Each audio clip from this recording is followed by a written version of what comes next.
नमस्कार दोस्तों, मैं आप सभी का चिर परिचित दोस्त उपस्थित हूँ आप सभी के लिए कुछ एक बेहद ही महत्वपूर्ण जानकारियों को लेकर के।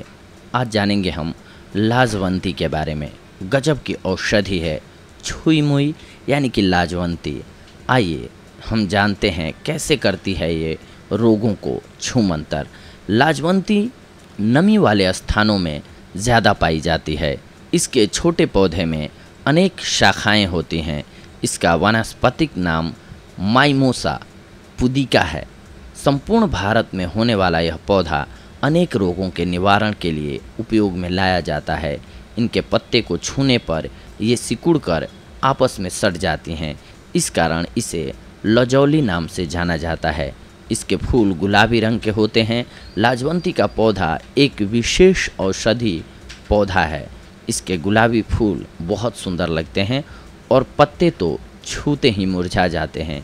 इसे छुई मुई भी कहा जाता है।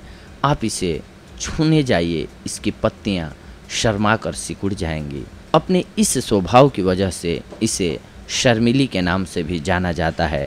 यह पौधा आदिवासी अंचलों में हर्बल नुस्खों के तौर पर अनेक रोगों के निवारण के लिए उपयोग में लाया जाता है। आइए आज हम इसके औषधीय उपयोग के बारे में जानते हैं। पातालकोट के आदिवासियों के अनुसार छुई मुई की जड़ और पत्तों का चूर्ण दूध में मिलाकर 2 बार देने से बवासीर और भगंदर रोग ठीक होता है। छुई मुई के पत्तों का 1 चम्मच पाउडर दूध के साथ प्रतिदिन सुबह शाम लेने से बवासीर या पाइल्स में आराम मिलता है। गुजरात के जानकार छुई मुई की जड़ और पत्तियों का पाउडर दूध में मिलाकर 2 बार देने से बवासीर और भगंदर जैसे रोग में आराम मिलता है। डांग में आदिवासी पत्तियों के रस को बवासीर के घाव पर सीधे लेपित करने की बात करते हैं। इनके अनुसार यह रस घाव को सुखाने का कार्य करता है और अक्सर होने वाले खून के बहाव को रोकने में भी मदद करता है। अगर खांसी हो तो लाजवंती की जड़ के टुकड़ों के माला बनाकर गले में पहन लो। ध्यान रखने वाली बात इसमें ये होनी चाहिए कि लाजवंती के जो टुकड़े हों वो आपकी स्किन को टच कर रहे हों। बस इतने भर से गला ठीक हो जाता है। इसके अलावा इसकी जड़ घिस कर शहद में मिलाएं। इसको चाटने से या फिर वैसे ही इसकी जड़ चूसने से खांसी ठीक होती है। इसकी पत्तियां चबाने से भी गले में आराम मिल जाता है।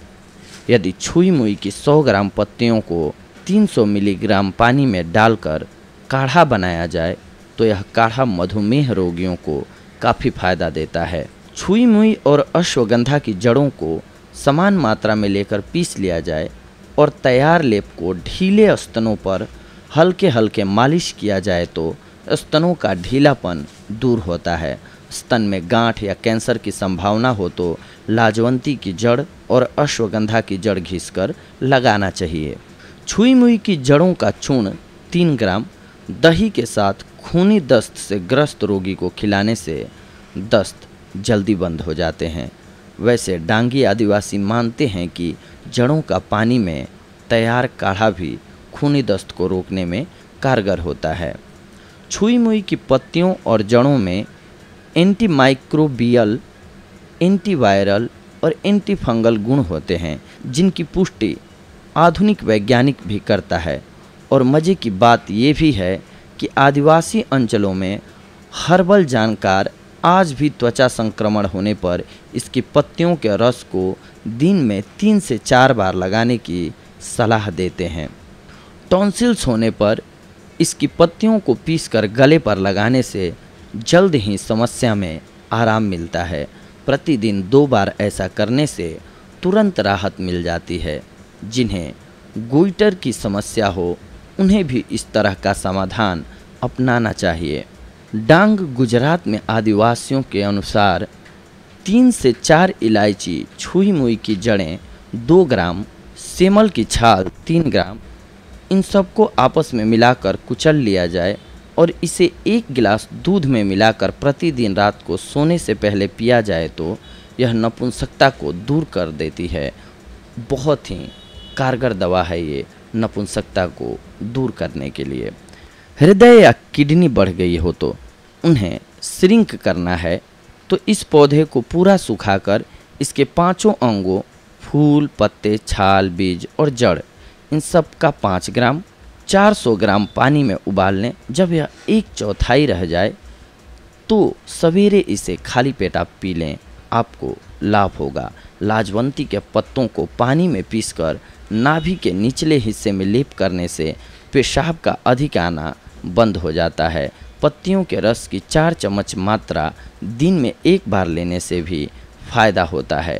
यह पौधा बहुत ही गुणवान है और बहुत ही विनम्र भी, तभी तो इतना शर्माता है। आप भी इसे लजाते हुए देख सकते हैं।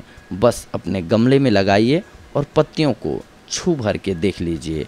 लेकिन ये जितनी शर्माती है उतनी ही ज़्यादा असरदार है और रोगों का समूल नाश करने में सहायक है। तो दोस्तों, हमने जो भी रोग बताए इनके लिए आप इस वीडियो को सुन करके याद रख लीजिए लाजवंती का नाम। अगर आप इसका ऐसे उपयोग करते हैं तो आप इन सारे रोगों से छुटकारा पा सकेंगे। मित्रों, ये थी आज की हमारी जानकारी आप सभी के लिए।